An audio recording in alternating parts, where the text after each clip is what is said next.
Luxoflux was founded in Santa Monica in 1997, named after random words on a chalkboard after Alpha Channel was already used and only had 5 staff members. Their first game was Vehicular Combat Vigilante 8, released for the PlayStation and Nintendo 64, and was successful enough for a sequel and even a Star Wars version called Demolition, which I know gets mixed reviews today, but I loved it back in the day. Moving to the next generation, their next idea was to recreate an action movie with distinguishable characters, inspired by Hong Kong flicks and novels written by Robert Cray. They realized that while there have been a lot of contemporary cops in fiction, there was nothing like that in a video game, at least when they were developing it. I mean, looking at Max Payne, I doubt that quote, but it is a good idea for a video game. They pitched the idea to Activision, who liked it, and on May 2002, the publisher announced True Crime Streets of LA, an open-world action adventure where you play as a police detective with multiple story pathways, celebrity voices, and thanks to GPS and satellite imagery, over 400 square miles of the City of Angels to drive on. Combined with the success of the Grand Theft Auto series, needless to say, there was plenty of hype surrounding True Crime Streets of LA, and Activision pulled a lot of tricks to get as much attention on the game as possible. Sports brand Puma even sponsored some of the outfits, made Snoop Dogg an unlockable playable character, and even attempted to make a lot of the buildings licensed, similar to what Midnight Club LA would do with their map. However, just before the release date, Robert Cray himself filed a lawsuit against Luxoflux and Activision, claiming it infringed on his work and called for an injunction on True Crime Streets of LA. But surprisingly, a week or two later, Cray dropped his lawsuit after the developers gave him full access to the game and development cycle, basically proving there was no infringement, ending the case in such positive fashion that Cray praised the defendants for being so cooperative. Sounds like a publicity stunt to me, but there's a lawsuit story you don't hear too often, and Activision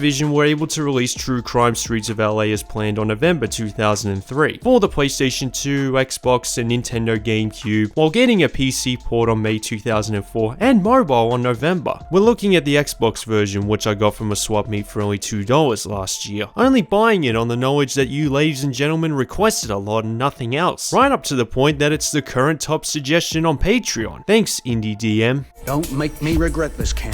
Why does everyone keep saying that? However, a small disclaimer, since I don't have an original Xbox at the time of this video, the way it runs while driving along the streets, just this part specifically, the frame rate speaks for itself, giving GTA Liberty City Stories a run for its money. It's partly what took a while to finally get around to reviewing it. Moral of the story, don't play it this way. So I'll overlook this issue because I brought it on myself, especially if you eventually get the hang of it by the time you beat it, and when it's indoors where most of the missions are set, it runs very smoothly.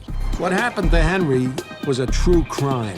And if there's one man who deserves to find out the truth, it's his son, Nicholas Kang Wilson. This is his story.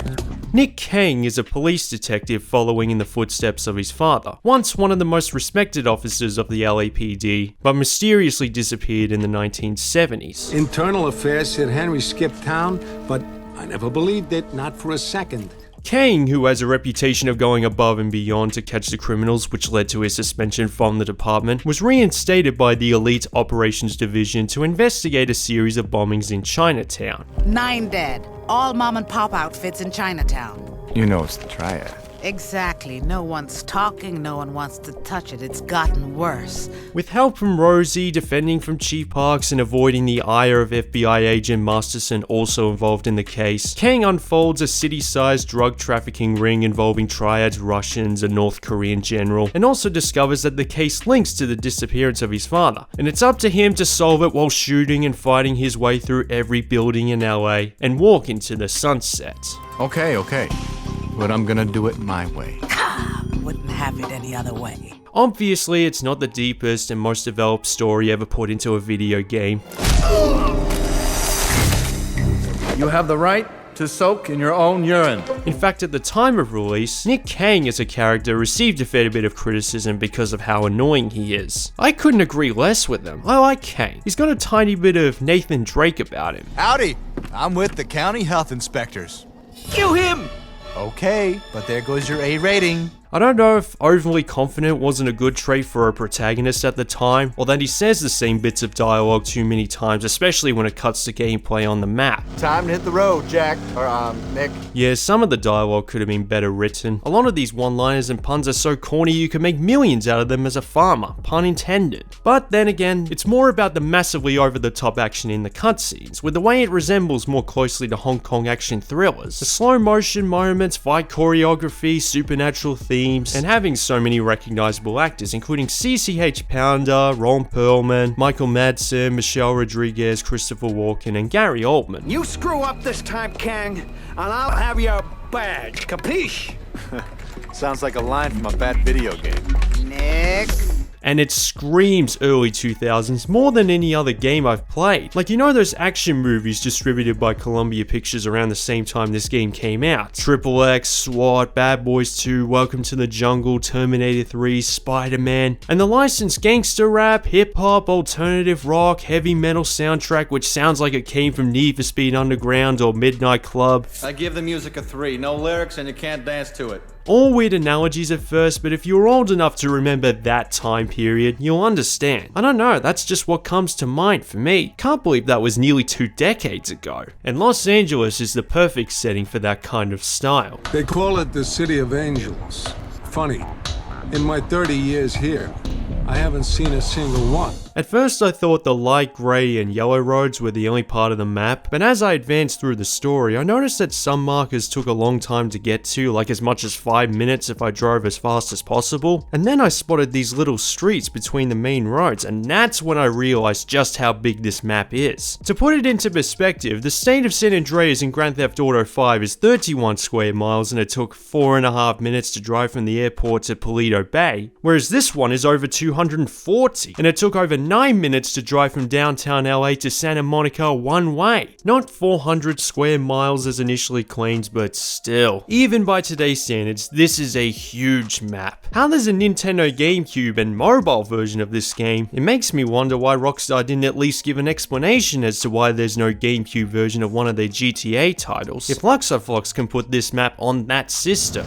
Okay, LA, here I come. And going back to the beginning of the review when the developers used GPS and satellite imagery for references, if you look at the layout and compare it to Los Angeles in real life, the west side, they absolutely nailed it. It almost looks 100% identical. Even one of the developers jokingly said that if you had a partner who got lost in the middle of the city, you can use this game to navigate their way. I swear, with all the video games I played over the last few years that are set or inspired by Los Angeles, I get the feeling that if I ever go there in the future, I'll already have a decent knowledge of road placement in advance. Okay, because it came out in 2003, it's not the best looking. A lot of the buildings are incredibly low res, no matter what version of this game you have. They appear copied and pasted, and despite the linear structure of the gameplay, not all of it is entirely used, which is something a lot of open world games normally do. But in this game's defense, it's not like an LAPD officer would explore the entirety of LA in the span of a week or two, and as I said before, it's meant to be an exact replica of this area of the City of Angels. Overall, it's an incredible technical achievement, and it makes you wonder what the developers with that level of ambition could have done if they had 9th generation technology, or what the modern community can do with a graphical overhaul.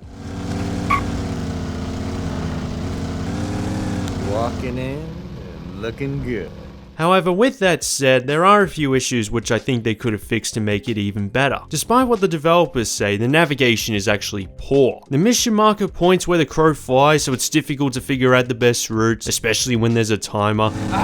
Got a bad feeling about this. I'd avoid the freeways as much as possible because the lanes are completely closed up, so you can't change lanes or turn around. Trust me, it's a lot more annoying than it looks. When you open up this giant map, you can't actually zoom in and look at the street layouts as clearly, and I'm not just saying this because of the current frame rate, but car handling is very touchy no matter what you drive, even if all you're trying to do is stay in a straight line. You'd think for a developer who made vehicular combat games the previous generation, that driving wouldn't be such a weak point. Also, do cars have the same health bar as Kang? Maybe you take on foot damage from car impacts too. I never realized how many one-way streets there are in LA. Good lord. This is the game's biggest pitfall. It's the way it controls, whether it's in a car, on foot, shooting, fighting, arresting, no matter what, it feels incredibly lightweight and clunky. But let's talk about the positives first. Who the man? In contrast to a GTA title from that era where there's no cover system, and plenty of spots that can kill you instantly, whether they be blind or too wet, True Crime has a lot more variety in comparison. Like being able to move and shoot with many different weapons at the same time, and enter slow motion and bullet time jump like Max Payne. However, it seems playing it like an early 2000s GTA title is the most effective way of clearing enemies. The general strategy pretty much the whole playthrough was I started shooting just before I exited the cover without actually using the take cover mechanic, because even though it took a few seconds for the crossfire to aim at the enemy, that's why it took a few attempts just to get past the tutorial stage. Whenever you're aiming, it's always locked onto an enemy automatically, it's as accurate as a sniper rifle, and I have infinite ammo. I mean, look at the number of bullet holes here. I get the sense that's not the way I should be playing it, but the reason I am is because I know it works. It's about how frequently you can press the trigger and how quickly you react to arriving enemies. For example, this boss battle drones on for half an hour and there was never a change in difficulty nor strategy throughout. I was worried I was going to break the trigger button, and I barely used the weapons dropped from dead enemies because it took me a long time to work it out. There's always an enemy to lock onto on these levels, and if you try anything else, activate the manual aim mode or shoot from cover, it makes you vulnerable to gunfire for at least a second. This shootout, for example, where there were hostages in the way, I just went for it because any other way just gets me killed. Maybe that's why this level is part of the bad ending branch. It's made specifically for bad cops to have an easier time. Hold it firmly in your hands. Take sight of what you want, and then fire off a few rounds into your target.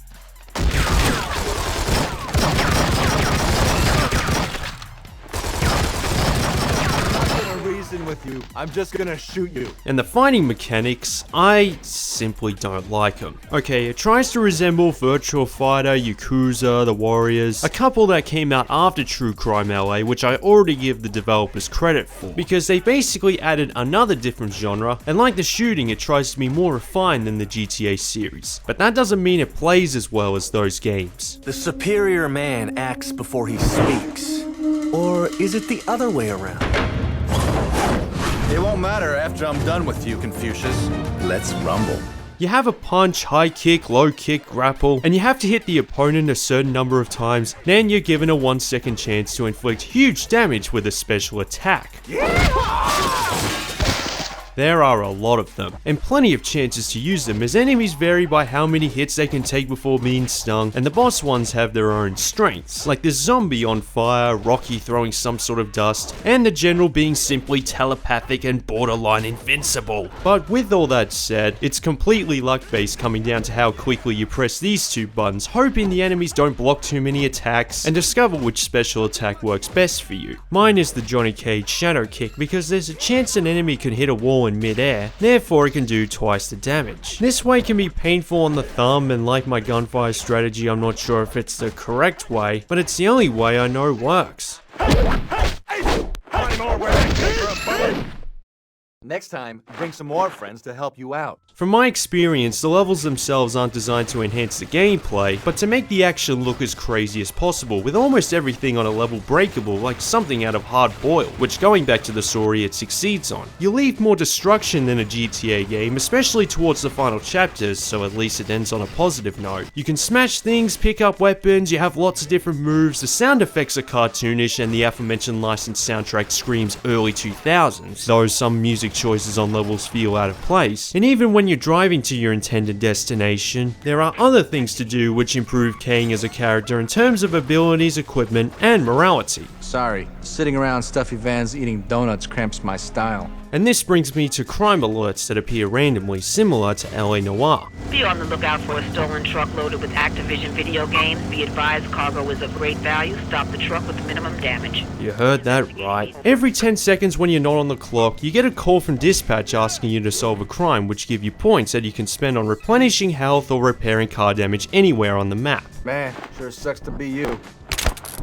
They call more often than you want them to. Like after you complete one, suddenly another one appears right next to you, and sometimes even when you're just driving past and the crime solves itself. Remember when I said just avoid the freeway? I even got a bad cop point for that. Another unique feature is how you handle these situations in chapters is up to you, because you also have a morality point system where certain actions can either give you good cop or bad cop points. Whether it's arresting or using excessive force, which not only affect the way the public perceive you, but the story branch too. Because in order to unlock the good pathway, aka the real ending, it all comes down to how competent you are as a police detective, to prove that Kane doesn't need to be suspended again for repeated behavior. Now I was initially blind over how it worked, thinking these branches were side mission pathways after completing a chapter successfully, but then I saw the ending movie with a monologue from George essentially saying it's the bad ending. In all my years here, I ain't never seen a case where it all clicked together as kosher as a Hollywood flick.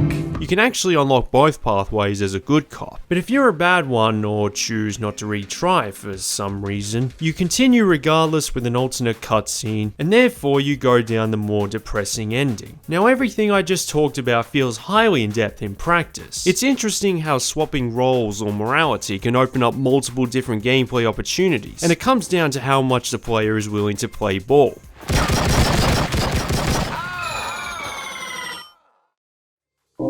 But the problem is the execution. I mean, look at this scenario trying to arrest someone. Just watching the gameplay gives you a good enough idea of how clunky the controls are. The morality system, all you need to do is keep the score at 0 and above, and the easiest way to do it is during the stealth parts of the game where you have a choice to either knock out or kill the enemy that's blocking your path. I am the shadow that walks. And despite costing points to replenish health and car damage, everything's filled up again whenever you advance through a part of the chapter, which renders the point system practically meaningless. Like I was able to rack up a huge amount by the time I reached the final boss. And as I said before, the way I played this game, I only had one basic strategy for driving, shooting, fighting, etc. And they were effective enough to reach the end of the game, and keep in mind this is my first attempt, and the only time I ever got infuriated and needed to seriously think about it was the final boss fights where they blocked a lot more attacks. Therefore, it makes all these bonuses, the weapons, faster cars, and special attacks if you complete the chapters perfectly, all seem pointless as well. Sure, you can take out enemies and reach certain destinations faster, but you need to drive to the marker to choose your bonus and do a little challenge before you actually earn it. So I see it as a cheeky attempt to increase gameplay time, because even if you experience all the alternate ending pathways, it only takes around 6-7 hours to beat, which is short for an open world game.